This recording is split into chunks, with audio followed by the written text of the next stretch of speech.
ብዙ ሰዎች ቁመታቸው ሙሉ ለሙሉ የሚወሰነው በጄኔቲክስ ብቻ ይመስላቸዋል። በእርግጥም 80% ያህሉን የምትወስደው ከጄኔቲክስ ነው። ይህም ማለት አባትህ ወይም እናትህ ረጅም ከሆኑ አንተም 80% ረጅም የመሆን እድል አለ።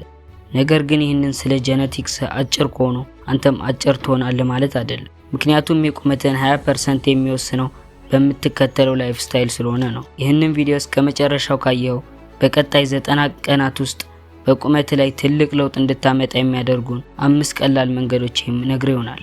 አንደኛ፣ የአካል ብቃት እንቅስቃሴ።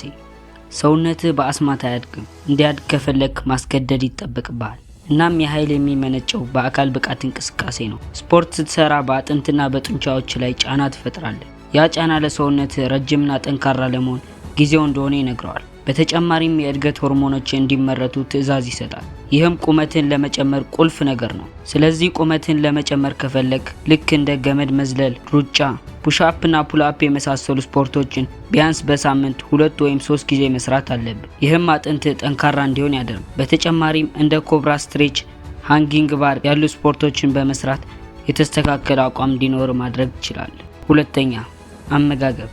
ምግብ በሰውነት ግንባታና እድገት ላይ ትልቁን ድርሻ የሚይዝ ነው። በተለይ ቁመትህን መጨመር የምትፈልግ ከሆነ በውስጣቸው ፕሮቲን፣ ካልሲየም፣ ዚንክና ቫይታሚን በብዛት የያዙ ምግቦችን ለምሳሌ እንደ እንቁላል፣ ወተትና የወተት ተዋጽኦ፣ ስጋ፣ ፍራፍሬ፣ ቅጠላቅጠልና ጥራጥሬዎችን መመገብ ለአጥንትና ለጡንቻ ግንባታና ጥንካሬ በመስጠት ቁመትን እንዲጨምር ያደርጋል። ሶስተኛ፣ በቂ እንቅልፍ ማግኘት። ሰውነትህ በአካል ብቃት እንቅስቃሴ ወቅት አይደለም የሚያድገው። ቁመትህ ሆነ ጡንቻ ለማደግ የግድ በቂ እንቅልፍ መተኛት አለብህ።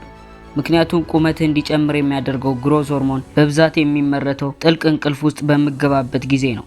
ስለዚህ ቁመትን ለመጨመር ከፈለግ ሁል ጊዜ ከመተኛትህ ከ1 ሰዓት በፊት ከስልክ ይሁን ከቴሌቪዥን በመራቅ ከ7 እስከ 9 ሰዓት በመተኛት በቁመትህ ላይ ትልቅ ለውጥ ማምጣት ትችላለህ። አራተኛ፣ የፀሐይ ብርሃን።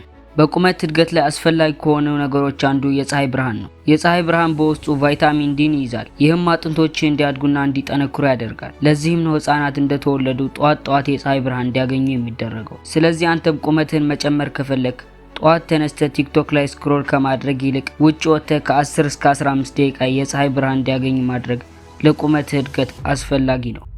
አምስተኛ፣ በቂ ውሃ መጠጣት።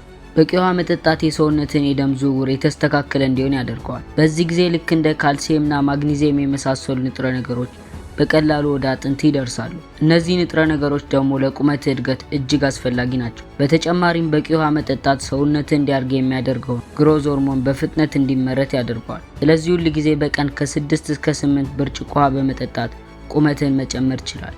እነዚህን ከላይ የጠቀስናቸውን 5 ነገሮች ለቀጣይ 90 ቀናት በትክክል የምትተገብር ከሆነ በቁመትህ ሆነ በጤና ላይ የሚታይ ለውጥ ማምጣት ትችላለህ። ይህ ቪዲዮ ጠቃሚ ሆኖ ካገኘው ቻናሉን ለመደገፍ ላይክ እና ሰብስክራይብ ማድረግን እንዳትረሳ።